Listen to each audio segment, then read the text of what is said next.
It's Christmas once again. Today we're covering D-War, or Dragon Wars. Your Christmas present is our suffering. Merry Christmas.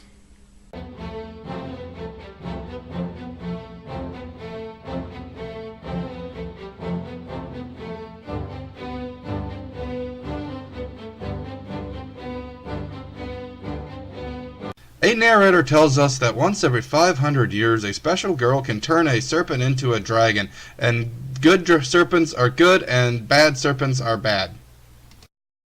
Gee, I never would have guessed. An FBI team is investigating a crater of some sort in Los Angeles. A news reporter, Ethan Kendrick, arrives to get the statement from the feds but is turned away.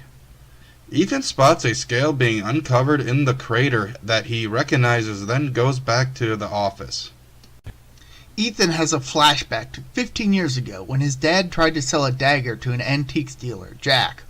A box opens up and shows Ethan a scale.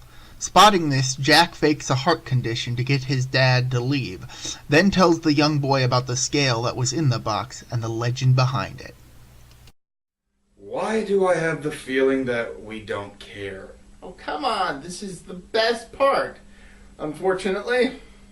Serpents called emogi can be gathered great power to transform into a celestial dragon by a girl named as Yaoichijo. Why the narrator didn't just tell us the first time around is beyond me. An evil emogi named Buraki wants to get his hands on a girl named Nini. A guy Haram is tasked to protect Nirin, who falls in love with her but soon learns she is to be sacrificed to a good emogi. By the way, this emogi will be important later on in the film, but he's never given really a name, so we're going to be calling him Nathaniel Dayspring. Wait, Cable? Yes? Buraki summons his army to kidnap Nirin for himself. They attack her father's kingdom and capture her, but she's saved and taken to a secret location by Haram. The two run away while Buraki pursues them and jump off a cliff to their deaths. Ethan is the reincarnation of Haram and must find and protect a girl named Sarah, the reincarnation of Nirin. Back in the present, Ethan hangs up a phone his co-worker Bruce is using. Craig Robinson? From Hot Tub Time Machine? Get out while you still can! Unfortunately, he's not the only one who's been blackmailed to be in this movie. Ethan asks Bruce to help him search for a 19-year-old girl with a dragon tattoo named Sarah. You're killing me, man. That describes every 19-year-old girl in LA. After her workout, Sarah Daniels sees a news report about whatever happened at the beginning of the movie and sees the scale and before running off. She returns home and goes through an old book of protection charms she randomly has. In a lab, the scale found at the disaster site has been analyzed and found to be as hard as diamond. Jack senses some random guy who walks through a fence. Sarah has drawn protective symbols all over her house and she's scared of something. Her housemate Brandy convinces her to leave the house. What was the point of the protective symbols if they were just going to leave them?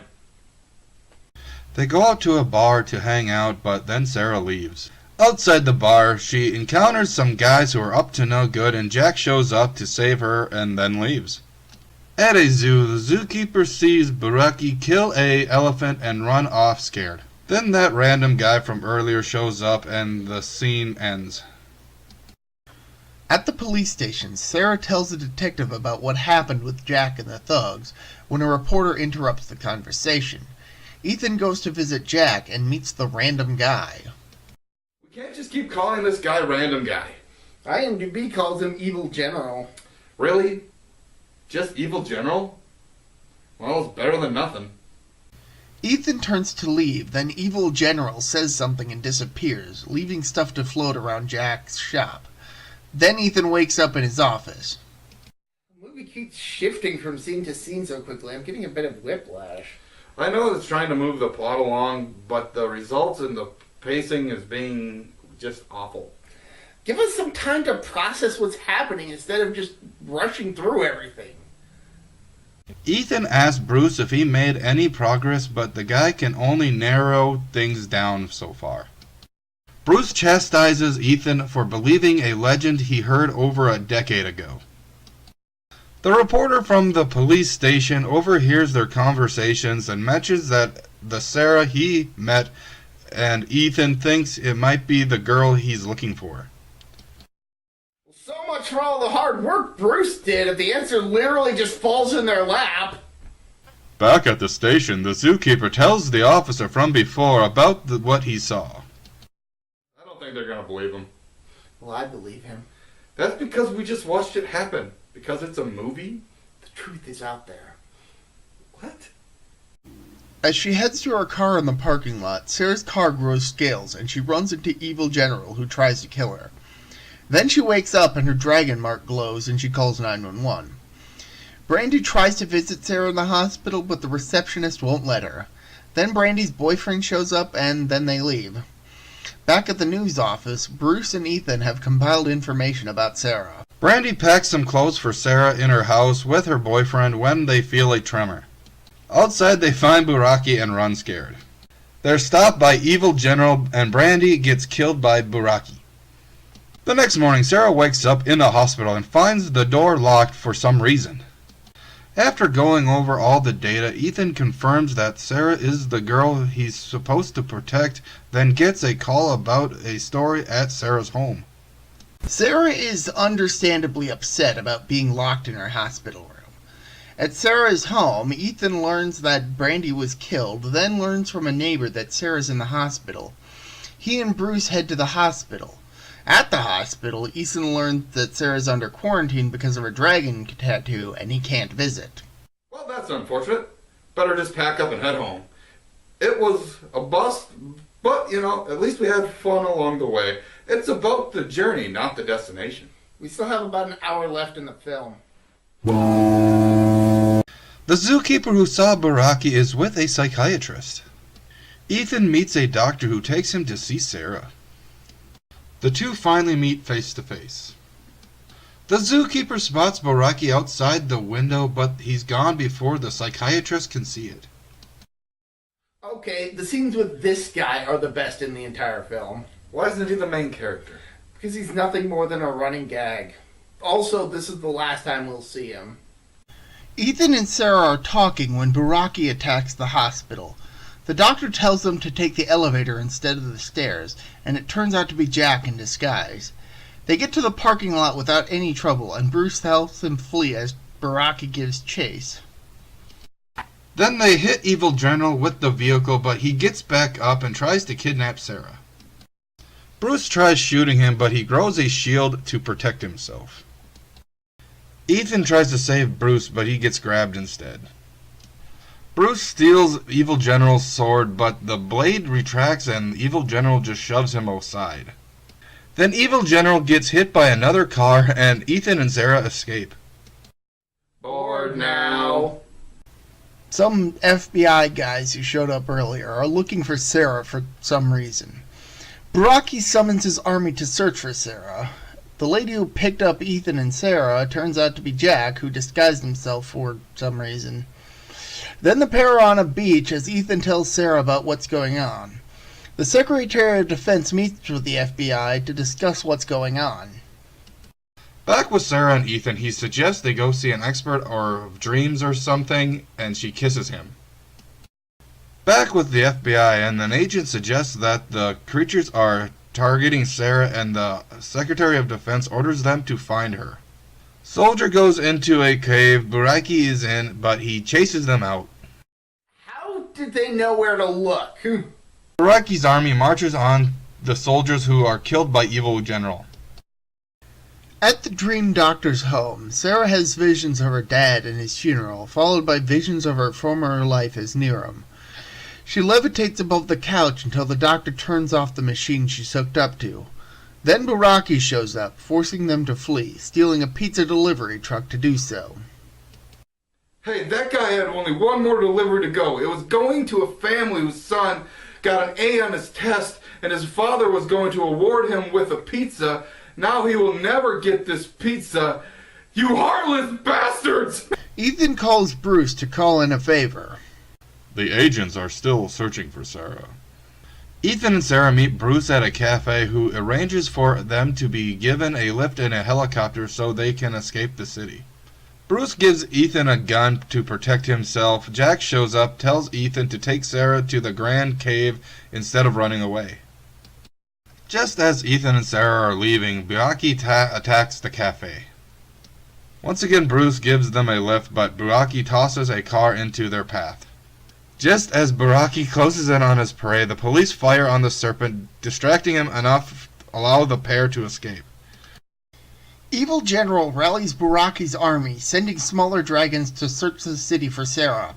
Ethan and Sarah make their way up to the helipad, but Buraki slithers his way up the building. The agents hear of what's happening. Buraki grabs the helicopter as it takes off, forcing the pair to jump from the helicopter before it's tossed down to the streets below. With the pair cornered in the sky grows dark, only for a helicopter to show up and shoot at Buraki. The serpent retaliates but ends up losing his grip on the building. Then the small dragon flies into the air. Buraki destroys several helicopters. Cannon dragons march on the city to join the fray. Tanks are allowed to engage them. Ethan and Sarah try to flee as LA becomes a war zone. Maybe they need to escape from LA. Why'd you bring up that movie? Because it's a better movie than this one. The FBI agents intercept Ethan and Sarah and give them a ride.